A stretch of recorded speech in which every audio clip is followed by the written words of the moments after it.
তো আজকে আমরা লিমিটের এই প্রবলেমটা সলভ করব। এই প্রবলেমটা একটা জায়গায় শিক্ষার্থীরা একটু ভুল করে থাকে, তো সেইটা নিয়ে আমরা একটু বিস্তারিত আলোচনা করার চেষ্টা করব। চলেন শুরু করি। এখানে দেখেন একটা অসীম লিমিট আছে। তো অসীম লিমিটের প্রবলেমগুলো আমরা কিভাবে সলভ করি? অসীম লিমিটের প্রবলেমগুলো হচ্ছে আমরা লব থেকে সর্বোচ্চ ঘাতযুক্ত যে পদটা আছে সেটা কমন নেই, আর হর থেকেও সর্বোচ্চ ঘাতযুক্ত পদটা কমন নিই। পদ কমন না নিয়ে শুধু চলকটা কমন নিলে হবে। লব থেকে সর্বোচ্চ ঘাতযুক্ত চলকটা কমন নিব, আর হর থেকে সর্বোচ্চ ঘাতযুক্ত চলকটা কমন নিব অসীম লিমিটের ম্যাথগুলো করার ক্ষেত্রে। তো আমরা এখানেও ওইটাই করবো। তাহলে এইখানে সর্বোচ্চ ঘাতযুক্ত চলক কোনটা? এক্স স্কোয়ার, এটা কমন নিয়ে ফেললাম। এখানে থাকবে 1 + 2/x²। আর নিচে সর্বোচ্চ ঘাতযুক্ত চলক কোনটা? এক্স, এটা কমন নিয়ে ফেললাম। এখানে থাকবে 3 - 6/x। ওকে, এর পরের লাইনটা লিখতেই অনেক শিক্ষার্থীরা ভুল করে ফেলে।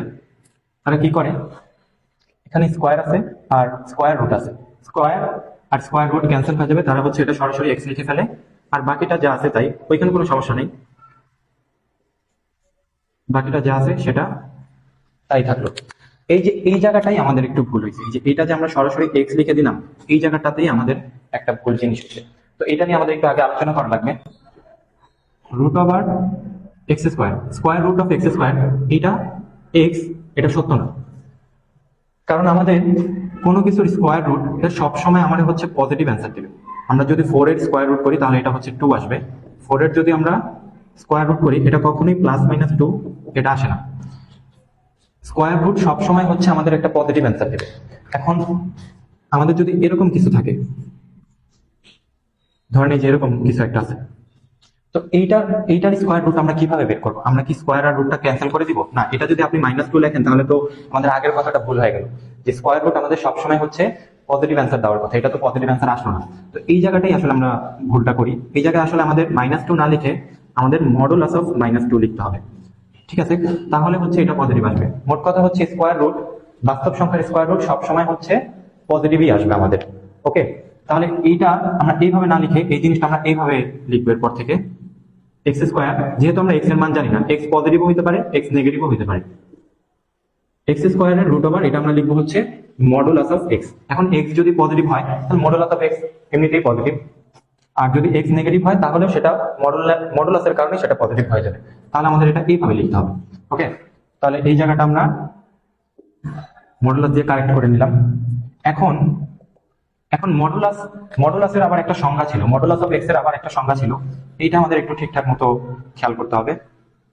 মডুলাস অফ x কি ছিল? মডুলাস অফ x এর সংজ্ঞাটা হচ্ছে এইটা শুধু x হবে কখন? যখন x 0-র চেয়ে বড় অথবা সমান। মডুলাস অফ x শুধু x হবে যখন x 0-র চেয়ে বড় অথবা সমান, বাট মডুলাস অফ x এটা -x হবে। মডুলাস অফ x -x হবে এটা কখন? যখন x 0-র চেয়ে ছোট। এটা অনেকে বুঝে না যে ভাই একটু আগেই তো বললেন মডুলাস মানে তো সবসময় আমাদের পজিটিভ অ্যান্সার দিবে, তাহলে এটা নেগেটিভ কেন দিবেন? না, এটা নেগেটিভ না, এখানে x নিজে নেগেটিভ। x 0-র চেয়ে ছোট মানে কি? x নিজে নেগেটিভ। তাহলে x নিজে নেগেটিভ এবং তাকে পজিটিভ বানানোর জন্য সামনে একটা নেগেটিভ দেওয়া হয়েছে, তাহলে এখানে কিন্তু মডুলাস এটা সবসময় পজিটিভই আছে। ওকে, তাহলে এটা কখন? যখন x 0-র চেয়ে ছোট।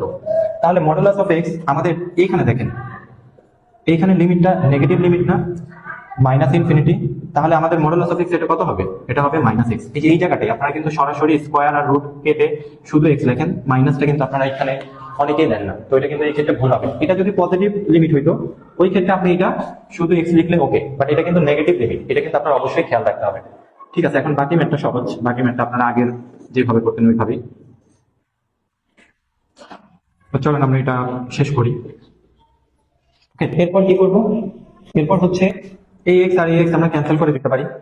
এই x আর এই x ক্যান্সেল করলে এটা কি থাকবে? এখানে থাকবে লিমিট x টেন্ডস টু -∞, আর এখানে হচ্ছে √1 + 2/x², নিচে হচ্ছে 3 - 6/x। এখন কিন্তু আমরা চাইলে লিমিটটা বসায় দিতে পারি, কারণ লিমিট বসালে এখন আর অনির্ণয় ফরম্যাটটা দূর হয়ে গেছে, লিমিট বসালে এখন আর কোনো সমস্যা হবে না।